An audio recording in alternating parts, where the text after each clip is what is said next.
स्नान करने जाते हैं पानी का, और यहाँ तुम्हारा स्नान होता है याद की यात्रा से।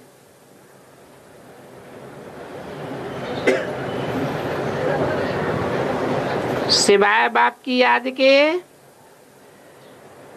तुम्हारी आत्मा पावन नहीं बन सकती।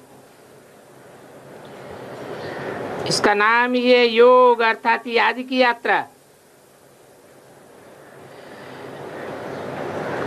ज्ञान को स्नान नहीं समझना है,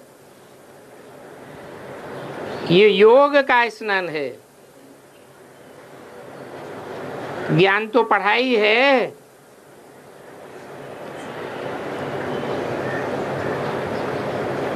योग जिससे पाप कटते हैं। तो ज्ञान और योग दो चीजें हैं।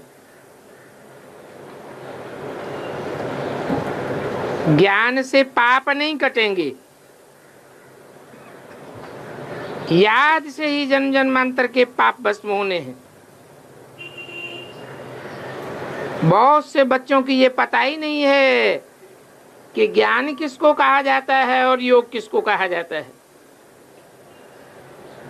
ये दोनों अलग अलग चीजें हैं।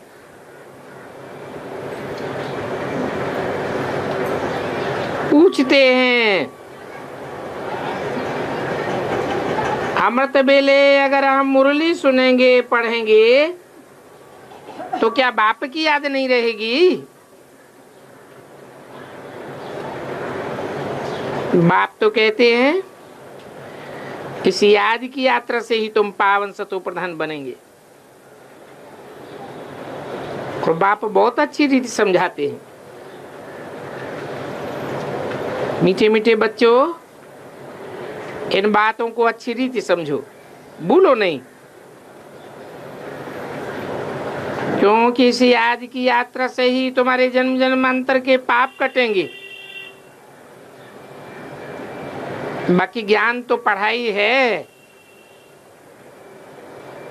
कमाई भी है।